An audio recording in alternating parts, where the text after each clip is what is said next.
Welcome back to Children's Time.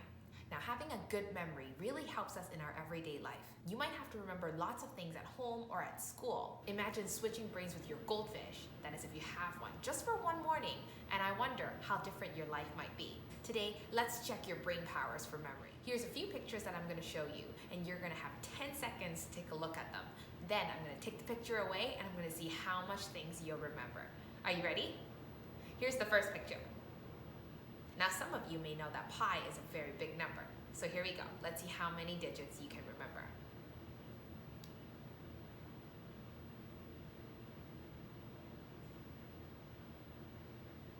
Now, tell the person next to you how many numbers you can remember. Here's the next picture.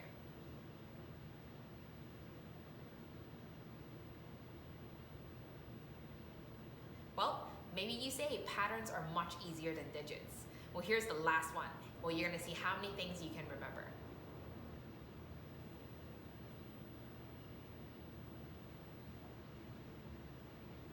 Well, our brains have a certain number of things that we can only remember for a period of time, but it's amazing how God has made our human brains. There are objects and pictures that can help us to remember things for a longer period of time. And with these, we remember way more and way faster. Today in our story in the book of Joshua, we talk about remembering. We learn of the ways that God has given the Israelites a thing to help them to remember who He is and what He has done for them. So last week, we were talking about how God performed a miracle when He stopped the water flowing down on the Jordan River, allowing His people to cross over to the Promised Land.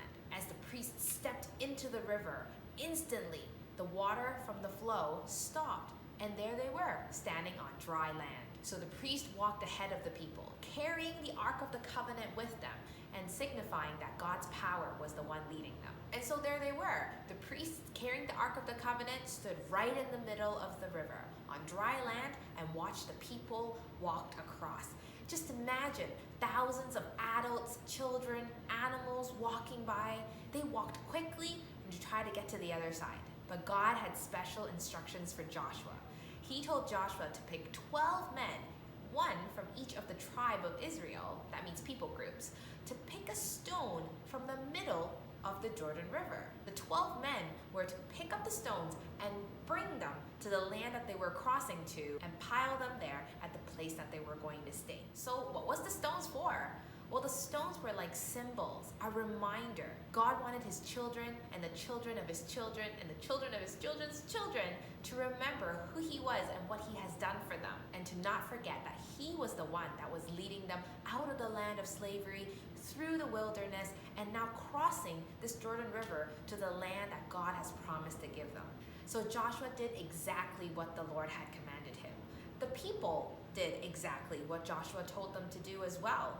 You see, this was a time where the people obeyed God every step of the way. Now, remember I was talking about symbols? Signs and symbols are things to help us remember, or at least help us to figure out what to do.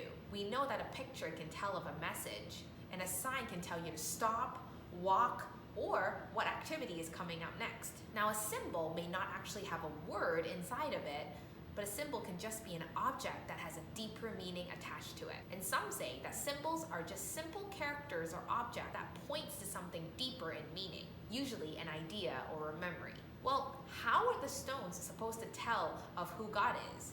Let's read Joshua chapter 4. Joshua chapter 4, verse 21 to 24. Then he spoke to the people of Israel.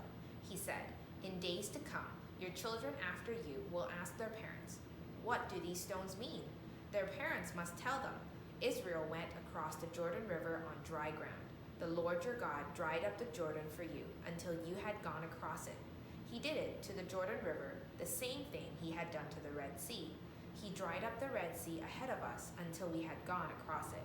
He did it so that all of the nations on earth would know that He is powerful. He did it so that you would always have respect for the Lord your God.'" So the stones were symbols to help tell a story, a real story that happened to the Israelites. They know that their child might have crossed the Jordan with them, but what about their grandchildren? What about the great-grandchildren? They probably won't have this experience themselves, but they'll have these stones to symbolize what had happened. If we can't remember the multiplication chart or the details of the novel that we were reading last week, that's not going to be a very big problem. But when we forget about who God is and what He has done for us, then that becomes a big problem. A big problem for us, that is, not God Himself. You see, the symbols were given to us to help us remember. God told Joshua to pile the stones into this new land that they've just entered so that they will always remember who brought them in. In order to live in this land, they need to know who they are going to rely on and who are they going to worship. When they do not rely on God and turn away from Him and start to do things their own way, then they run into a lot of trouble. We are to remember what God has done for us because only He can lead us through. All right, it's question time. Turn to the person next to you and try to answer the following questions together.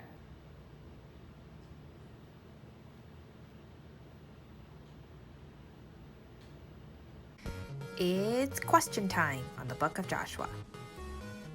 How many men did God ask Joshua to go and pick stones from the river? 5, 10, or 12?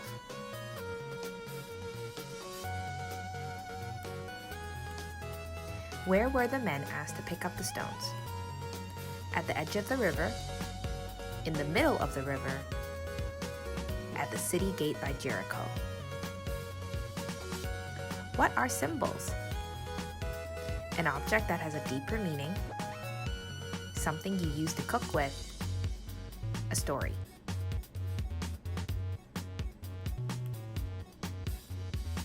Why did God tell Joshua to have men pick up the stones?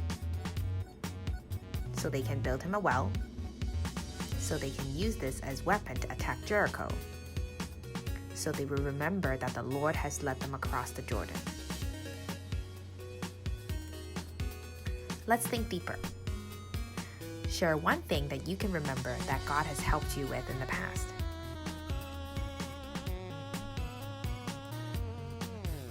This week, let's try this first.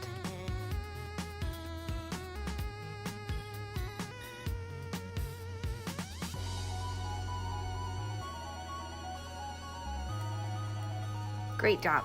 Our verse of the day. Remember that I commanded you to be strong and brave, so don't be afraid. The Lord your God will be with you everywhere you go. Joshua 1:9.